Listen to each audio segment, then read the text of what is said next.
আজকে আমি তৈরি করব 10 মিনিটে দারুণ স্বাদের খাস্তা মুচমুচে বিস্কুট। আপনারা এক পাশে চা বসিয়ে দিয়ে অন্য পাশে চটপট করে তৈরি করে নিতে পারবেন। একদমই ইউনিক একটা বিস্কুট রেসিপি। এই বিস্কুটটা একবার বানিয়ে 1 মাস পর্যন্ত সংরক্ষণ করতে পারবেন। নমস্কার বন্ধুরা, প্রতিদিনের মতো আরও একটি রেসিপি নিয়ে হাজির হয়ে গেছি। আজকে আমি আপনাদেরকে একটি বিস্কুটের রেসিপি শেয়ার করব। আশা করছি আপনাদের অনেক ভালো লাগবে। পুরো ভিডিওটা প্রথম থেকে শেষ পর্যন্ত দেখার অনুরোধ রইল। তাহলে চলুন ঝটপট শুরু করে দিই রেসিপিটি।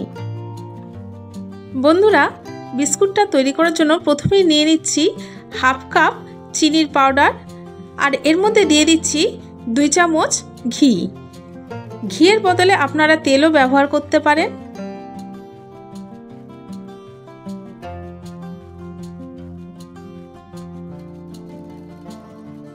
ঘিয়ের সাথে চিনিটা একটু মেশানোর পরে দিয়ে দিচ্ছি 1/2 কাপ দুধ।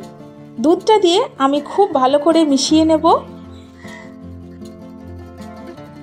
আজকে এই ভিডিওটি দেখতে যদি কোনো নতুন বন্ধু এসে থাকেন তাহলে অবশ্যই আমার চ্যানেলটিকে সাবস্ক্রাইব করে দেবেন। পাশে থাকা বেল বাটনের অল অপশন প্রেস করে দেবেন, যাতে আমার ভিডিও আপলোড হওয়া মাত্রই সবার প্রথমে আপনার সামনে পৌঁছে যায়।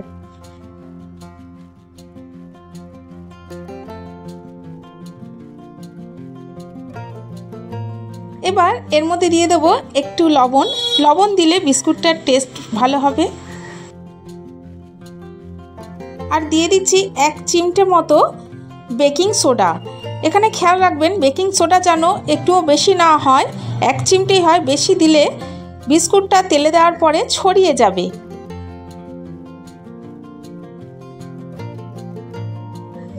এবার আমি অল্প অল্প করে আটা দিয়ে একটা ডো তৈরি করে নেব। এইখানে আটার আমি সঠিক মাপ বলছি না, কারণ যেই রকম আটা লাগবে আমি সেই রকমই অল্প অল্প করে আটা দিতে থাকব। আপনারাও ঠিক সেই রকমভাবে আটাটা দেবেন, একেবারে বেশি আটা দিয়ে দেবেন না।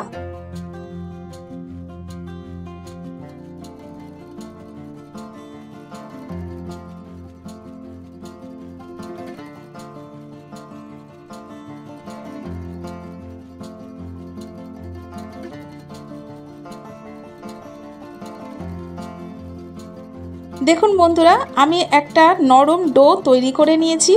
এটাকে মিনিট 5 জন্য আমি ঢাকা দিয়ে রেস্টে রেখে দেব।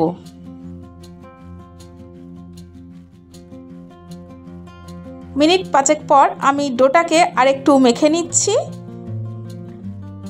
আমার প্রিয় বন্ধুরা, আমি আপনাদের জানাই আমার বুক ভরা ভালোবাসা, আন্তরিক শুভেচ্ছা, অভিনন্দন ও শ্রদ্ধা।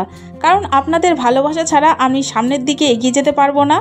প্লিজ আমাকে সামনের দিকে এগিয়ে যেতে সাহায্য করুন। এবার কিচেন স্ল্যাবের ওপরে আমি আরেকবার আটাটাকে মেখে নিচ্ছি।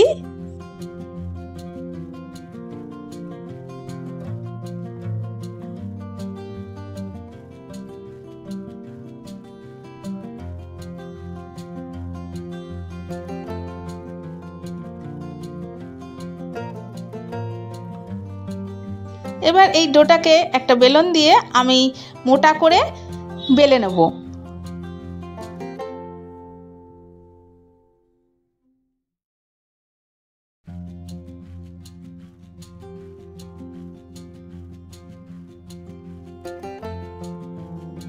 এবার একটা কুকি কাটার দিয়ে নিজেদের পছন্দ মতো শেপ দিয়ে কেটে নিতে হবে। আমি স্টারের মতো শেপ দিয়ে কেটে নিচ্ছি। আপনাদের কাছে যদি কুকি কাটার না থাকে তাহলে যে কোনো বোতলের বা শিশির ঢাকনা দিয়েও এটা করতে পারেন। বন্ধুরা, এই বিস্কুটের রেসিপিটি কেমন লাগলো কমেন্টস বক্সে কমেন্টস করে অবশ্যই জানাবেন। বন্ধুরা, এই ভিডিও করতে আমাদের খুব কষ্ট হয়। আপনারা যদি কমেন্টস বক্সে কমেন্টস করে জানান আপনাদের রেসিপিটি কেমন লাগলো, তাহলে আমাদের কষ্টটা একটু সার্থক হবে এবং ভিডিওটি খুব আনন্দ সহকারেও করতে পারবো।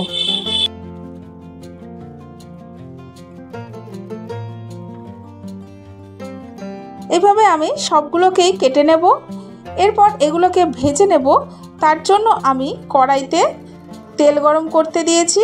তেলটা গরম হয়ে গেছে। এবার এটাকে লো ফ্লেমে একটা একটা করে বিস্কুট এর মধ্যে আমি দিয়ে দিচ্ছি। হাই ফ্লেমে তেলটা কখনোই রাখবেন না, তাহলে বিস্কুটগুলো দেওয়ার সাথে সাথেই ওপরটা পুড়ে যাবে আর ভেতরটা কাঁচা থেকে যাবে। আমি সব কটা বিস্কুট এই তেলের মধ্যে দিয়ে দিচ্ছি।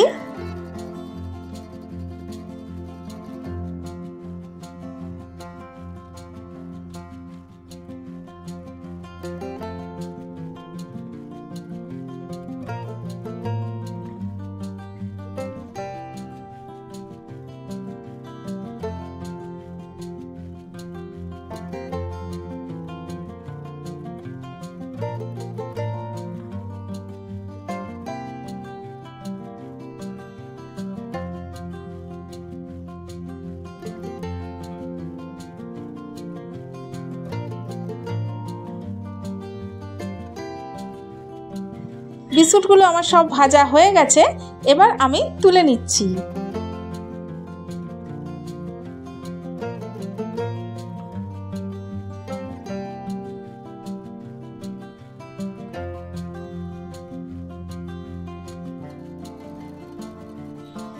দেখুন বন্ধুরা, বিস্কুটগুলো কি সুন্দর দেখতে হয়েছে।